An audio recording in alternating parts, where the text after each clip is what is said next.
got some shorts for you.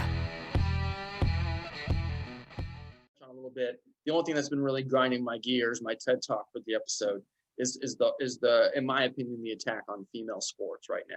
And actually, there was a lot of people, females at universities, who were suing or fighting the universities for either medals they should have won or state titles, national titles, various awards that were given in their sport that was not awarded to them due to a biological male competing in that sport, and then by winning it because he has a biological advantage over his competitors.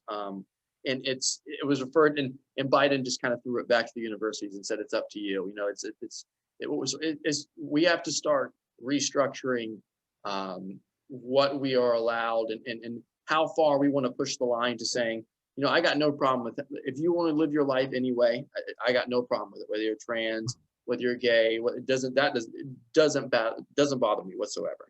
What bothers me is when we start shoving those ideologies into a society that maybe isn't necessarily ready for it, and maybe as an enforcer, we're not really ready for it, because with gender, with gender, identitivism, or this new idea that's popping up, they can't even define what it means. No one can really tell you what gender means. So if we don't have a concrete base of factual, understood terms throughout the community and throughout the country, is what is trans acceptable and what's not, and what that even means, then how can we enforce policies to the general public and to institutions like universities regarding to women's sports and expect it to be understood outcomes or good outcomes? I got a solution about the whole, the trans sports competitions, things like that. Solution is men's sports, women's sports, trans sports. Another category, let everybody have what they want, and we're happy. It's kind of like the whole gay marriage thing. I have no issue whatsoever. You do whatever it is you want to do, honey boo. You want to get married to the person that you identify in the same sex, I don't care. That's your love, your thing. But to make people accept it it's wrong.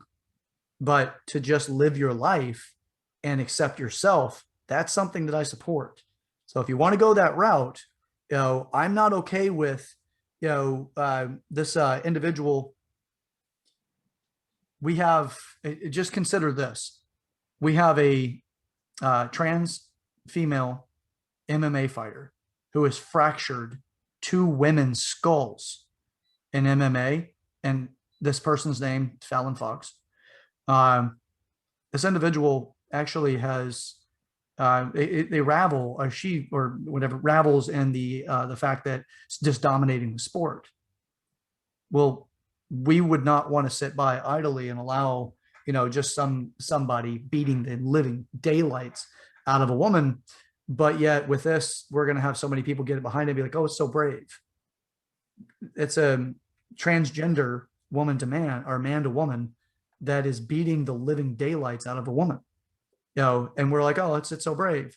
It's fracturing skulls. That to me is not okay.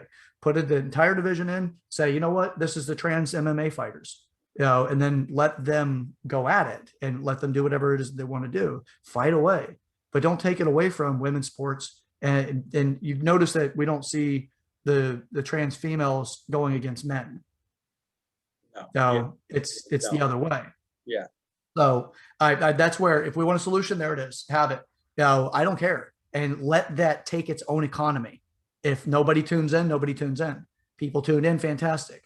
It's a viewership creates the money that the individuals make off of it anyway. Let it happen. Let it go the way that it's supposed to go.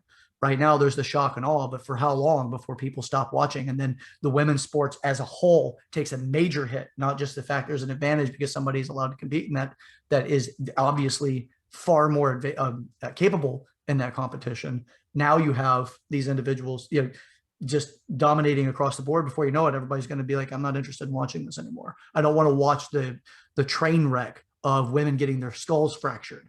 So anyway, all right. So here's a piece that I wanted to throw in there, Joshua. That's kind of the recap for the week, because we have both been working on making sure we are set up properly for Ethan's coming on.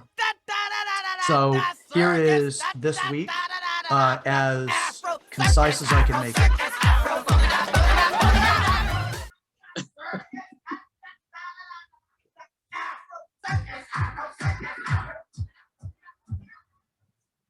There it is, as concise as I can possibly make it. There's that, and there's also, hey, what's going on over in Syria? Oh, did we just actually make a declaration of war and started bombing people over there? And then this is what we get.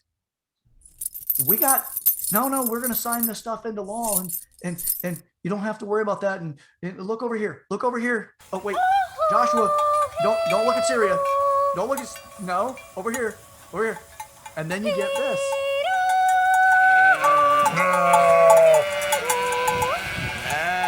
Okay, so what, it took them 1 month. How many bombs? Well, Trump dropped 1 bomb. Joshua, the Dems are coming. The Dems are coming. Hey, you gotta let them get in the room first, man. Let them in. Hey, crew. Hey, Billy. Billy, move over. All right. Yeah, it's You're saying. yeah.